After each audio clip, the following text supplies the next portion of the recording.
नमस्कार दोस्तों, आप सभी का हमारे यूट्यूब चैनल मैवरिक ऑटोमेशन में स्वागत है। आज के इस सेशन में हम बात करेंगे रेसिपी मैनेजमेंट का।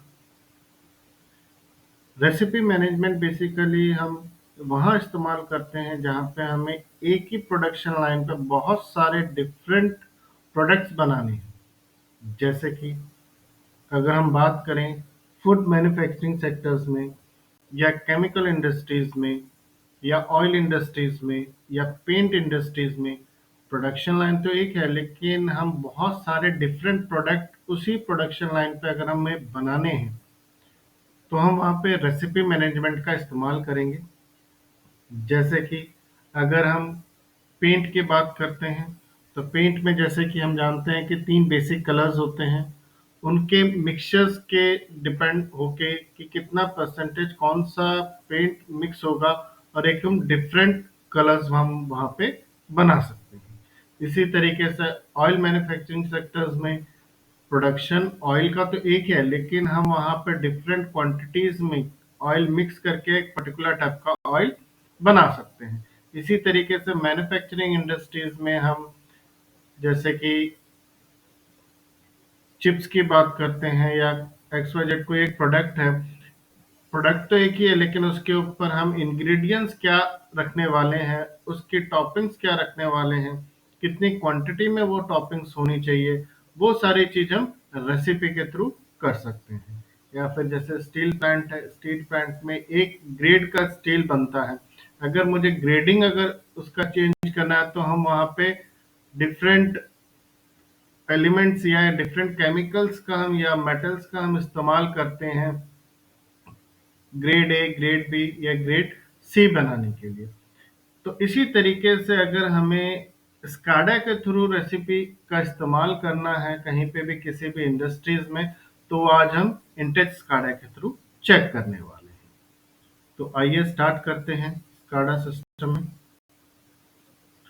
फर्स्ट ऑफ ऑल, रेसिपी को बनाने के लिए हमारे पास बेसिक इंग्रेडिएंट्स होने चाहिए कि किस चीज की मैं रेसिपी बनाना चाहता हूँ। जैसे कि कोई कॉफी वेंडिंग मशीन है, उसमें डिफरेंट कंपार्टमेंट्स होते हैं, मिल्क के लिए, शुगर के लिए, या टी है या हॉट वाटर है, तो कितना परसेंटेज किस किस की क्वांटिटी में होना चाहिए सो सो दैट कि एक पर्टिकुलर हमारे पास एक प्रोडक्ट बन के आ जाए। तो चेक करते हैं। लेट्स सपोज हम एक कॉफी वेंडिंग मशीन का एग्जांपल ले लेते हैं जहाँ पे हमारे पास डिफरेंट स्विचेस लगे होते हैं कि हमें एक्सप्रेसो कॉफ़ी चाहिए या नॉर्मल कॉफ़ी चाहिए, स्ट्रॉन्ग कॉफ़ी चाहिए, ब्लैक कॉफ़ी चाहिए, या उसी मशीन में ऑप्शन होगा अगर टी अगर हमें चाहिए तो किस तरीके की टी हमें चाहिए, स्ट्रॉन्ग टी चाहिए या फिर लाइट टी चाहिए। तो उस तरीके के जो ऑप्शंस है वो सारे ऑप्शंस हम यहाँ पे स्विचेस के थ्रू दे सकते हैं।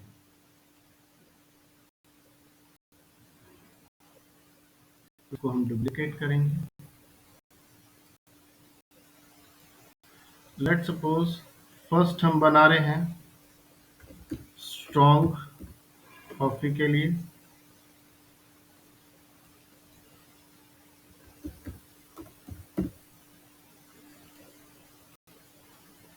Save and close.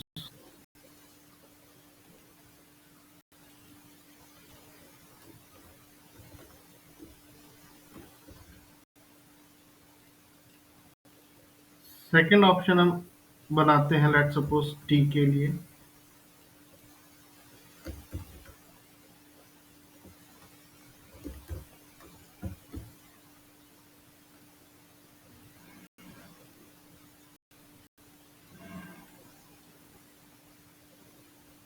Third option में हम रखते हैं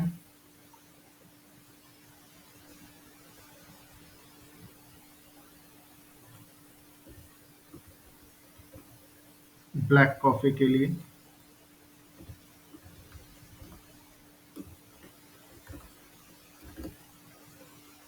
ये हमने बेसिक स्विचेस डिफाइन कर लिए।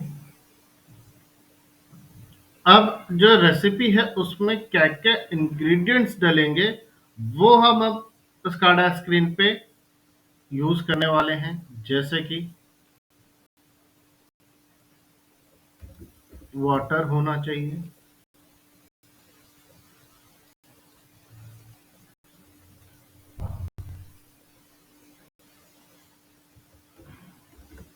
कॉफी होनी चाहिए,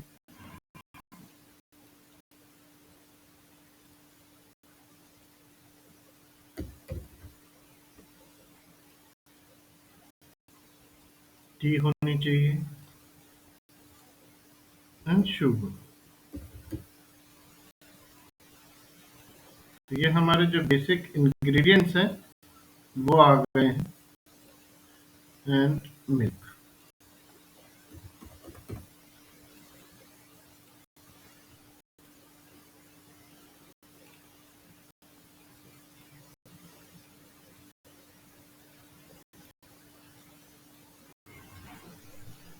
नेक्स्ट हम इनके सामने जब जब हम यहाँ पे स्विचिंग प्रेस करें, किसकी कितनी क्वांटिटी हमें चाहिए वो डिस्प्ले अगर हमें यहाँ पे कराना है एज एनालॉग वैल्यूज के फॉर्मेट में, तो हम यहाँ पे इनका फॉर्मेट इस्तेमाल कर लेते हैं वैल्यू डिस्प्ले कराने के लिए।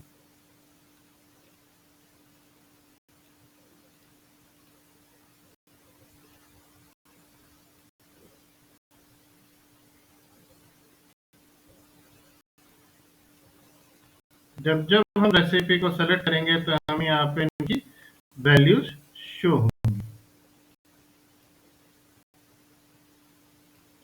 तो वाटर के लिए हम वैल्यू डिस्प्ले पे जाके W1 करते हैं और टाइप में मेमोरी रियल, क्योंकि ये एनालॉग फंक्शन होगा। क्वांटिटीज के बेसिस पे कितनी क्वांटिटीज रखनी है हमें, वो हम यहाँ पे वैल्यूज चेंजेस कर सकते हैं।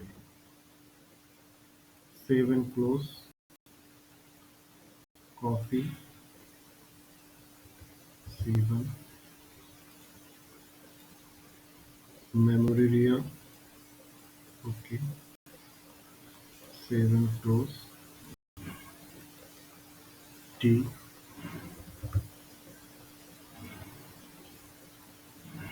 Save and close, sugar S1।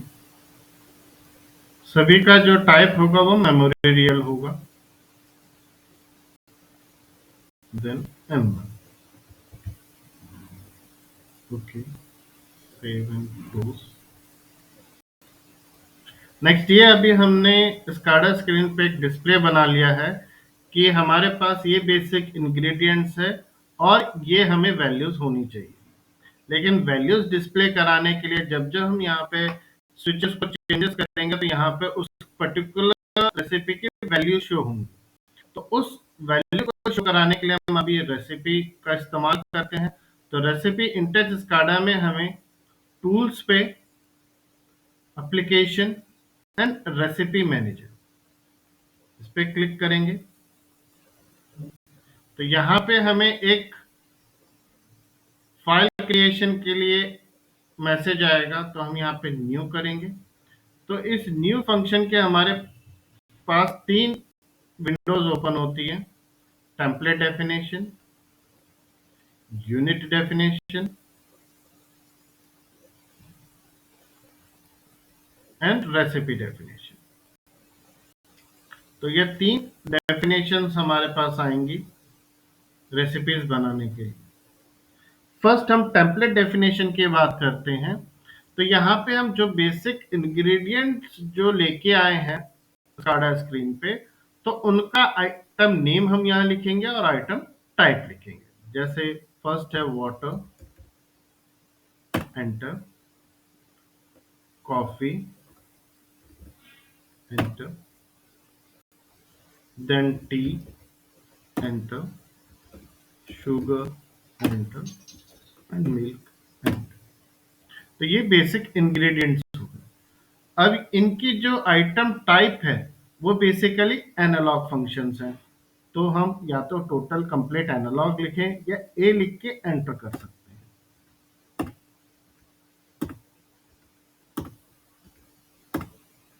तो यहाँ पे हमारा टेम्पलेट डेफिनेशन का काम खत्म होता है। जो हम टेम्पलेट डेफिनेशन में लिखेंगे उसी का ही रिप्रेजेंटेशन हमें यूनिट डेफिनेशन पे और रेसिपी डेफिनेशन पे मिलता है। तो लेट सपोज कि हमारे पास प्रोडक्शन लाइन एक है, तो हम यहाँ पे उसको एक नाम दे देते हैं, लेट सपोज U1। एंटर। अब जो हम स्क्रीन पे बेसिक यहाँ पे जो टैग नेम्स हमने डिफाइन किए हैं इन वैल्यूज को डिस्प्ले कराने के लिए, वही टैग नेम्स अभी हम यहाँ पे यूनिट डेफिनेशन पे देने वाले हैं। W1, C1, T1, S1 and M1। तो यूनिट डेफिनेशन बेसिकली हमें वैल्यू शो करने के लिए हो। अब हम बात करते हैं रेसिपी डेफिनेशन की। तो हम तीन तरीके की रेसिपीज बना रहे हैं। तो हम यहाँ पे रेसिपी 1 को नाम दे देते हैं स्ट्रॉन्ग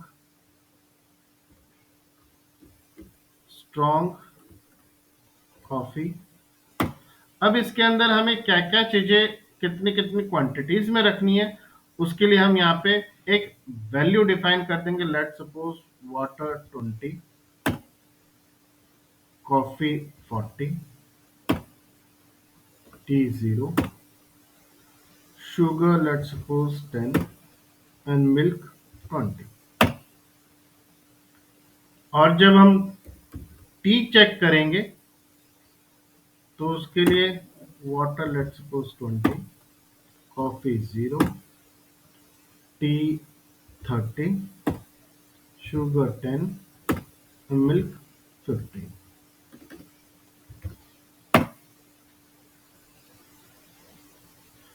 ब्लैक कॉफी के लिए हम रेसिपी का नाम देते हैं black. Water 30%, coffee 40%, T 0, sugar 0 and milk 0। तो ये अभी हमने यहाँ पे इनकी वैल्यूज दे दी। उसके बाद जो हमने यहाँ पे ये फाइल क्रिएट किया है उसे हम सेव करेंगे, फाइल एंड सेव एज।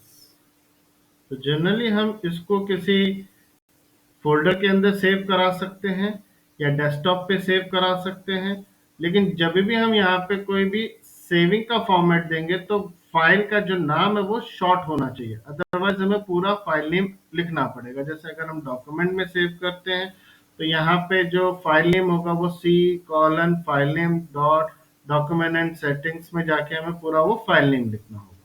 तो उससे बचने के लिए हम क्या करते हैं, सी फोल्डर में एक नाम दे देते हैं, लेट सपोज रेसिपी। और इसका जो फाइल एक्सटेंशन होता है वो .csv से होता है, that is comma separated value files. Save करेंगे तो हमारी जो रेसिपी का नाम है वो ये है, C:recipe.csv से नाम से हमने सेव कर दिया। नेक्स्ट राइट क्लिक करेंगे, विंडो स्क्रिप्ट पे जाएंगे। यहाँ पे जो हमने यहाँ पे स्विचेस लिए थे, जैसे इसका नाम था स्ट्रॉन्ग, टी एंड ब्लैक, इसी नाम से हम अपनी एक रेसिपी डिफाइन करते हैं कि फर्स्ट ऑन शो पे जाते हैं। स्ट्रॉन्ग जो है इनिशियली में जो स्विच है वो 0 रहना चाहिए, टी का स्विच 0 रहना चाहिए एंड ब्लैक कॉफी का स्विच भी 0 रहना चाहिए। देन वाइल शो पे जाएंगे। अब यहाँ पे लिखते हैं कि if strong is equals to 1, then तो जो हमने रेसिपी लिखी है स्ट्रॉन्ग के लिए वो हमारे जो सिस्टम है उसके अंदर लोड होनी चाहिए। तो उसके लिए हम फंक्शन पे जाएंगे ऑल, और यहाँ पे रेसिपी लोड फंक्शन और एंटर करेंगे। यहाँ पे हमसे पूछ रहा है file name, unit name and recipe name. तो हमारा जो फाइल नेम है वो है recipe.csv, यूनिट का नाम है U1 एंड तीन हमने यहाँ पे रेसिपीज बनाएंगे, strong, C, T and black. तो हम यहाँ पे इसे डिलीट करते हैं और जो भी हम लिखेंगे यहाँ पे डबल कोटेशन के साथ लिखेंगे, double quotation C:/ recipe, file का नाम था recipe dot CSV, double quotation comma, double quotation, unit का नाम था U1, double quotation comma, double quotation. अब हम स्ट्रॉन्ग के लिए बना रहे हैं तो यहाँ पे जो रेसिपी का नाम था strong underscore C, double quotation. ये है हमारी फर्स्ट रेसिपी। अगर ये रेसिपी है देन क्या होना चाहिए, एल्स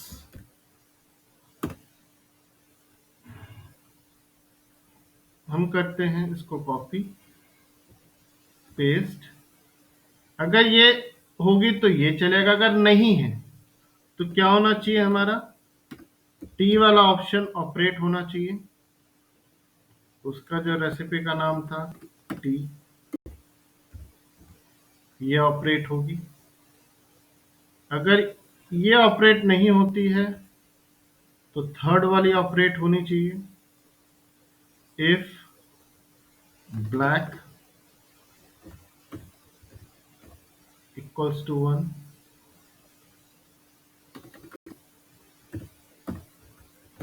ब्लैक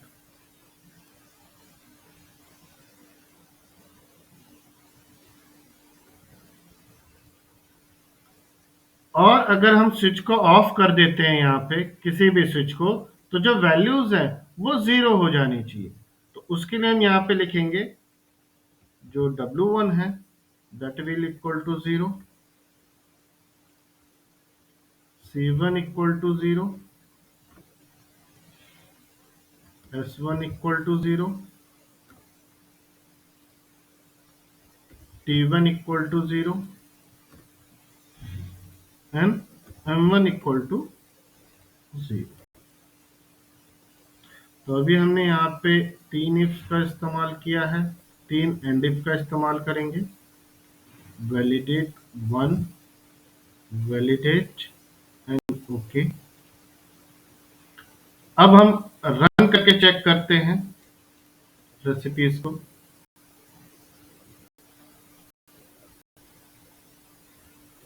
अब अगर हम स्ट्रॉन्ग कॉफी के लिए ऑपरेट करते हैं तो यहाँ पे स्ट्रॉन्ग कॉफी के अकॉर्डिंग हमें वैल्यूज मिलनी चाहिए। तो देखिए जो हमने स्ट्रॉन्ग कॉफी के लिए इस्तेमाल किया था वैल्यूज, वही वैल्यूज हमें यहाँ पे शो होंगी जो हमारे पास स्ट्रॉन्ग के लिए था, वही वैल्यूज हमें शो हुई। अगर हम ऑफ कर देते हैं ये सभी 0 हो जानी चाहिए। टी को अगर हम चेक करते हैं तो टी के अकॉर्डिंग वैल्यूज आनी चाहिए हमारे पास, ऑफ करते हैं। ब्लैक कॉफी के अकॉर्डिंग अगर हम करना चाहते हैं तो उसी की रेसिपी लोड होनी चाहिए। जिस भी स्विच पे हम प्रेस करेंगे तो उसी की सिस्टम में रेसिपी लोड होगी और उसी तरीके का वो प्रोडक्ट सिस्टम हमारा जो है स्काडा सिस्टम दिखाएगा। अगर हमें यहाँ पे चेक करना है कि भाई किसकी रेसिपी ऑपरेटेड है, तो हम यहाँ पे ऑप्शन रख सकते हैं। लेट्स सपोज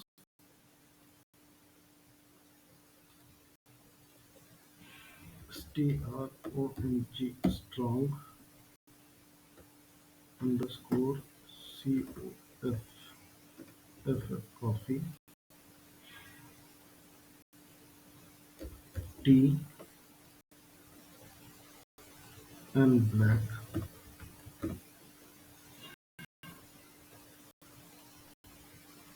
इन पे हम विजिबिलिटी एंड ब्लिंक ऑप्शन का इस्तेमाल कर सकते हैं। तो विजिबिलिटी में हम एक्सप्रेशन पे लिखेंगे जो स्विच है स्ट्रॉन्ग वाला, उसका हम टैग नेम यहाँ पे डिफाइन कर देंगे।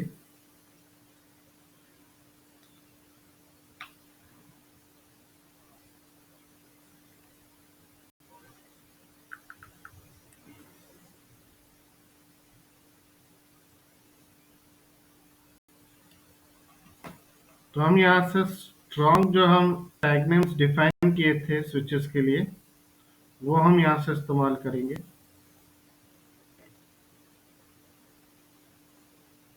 ओके,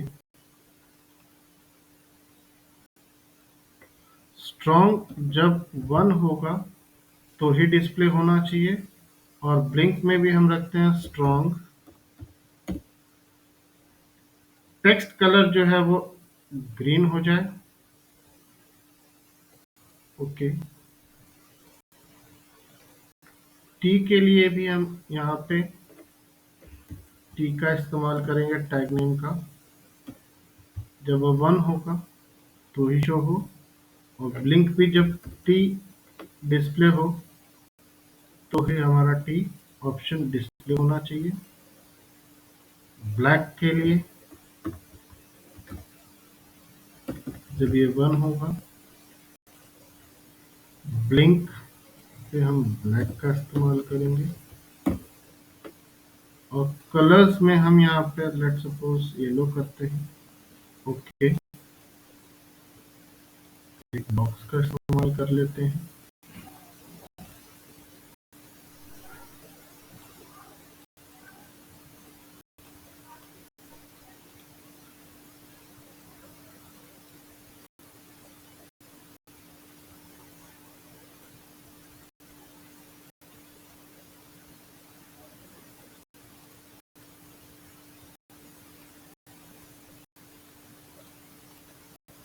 एंड रन करेंगे यहाँ से। तो जो स्विच हम ऑपरेट करेंगे उसी का यहाँ पे ब्लिंकिंग और प्रोसेस हमें शो होगा।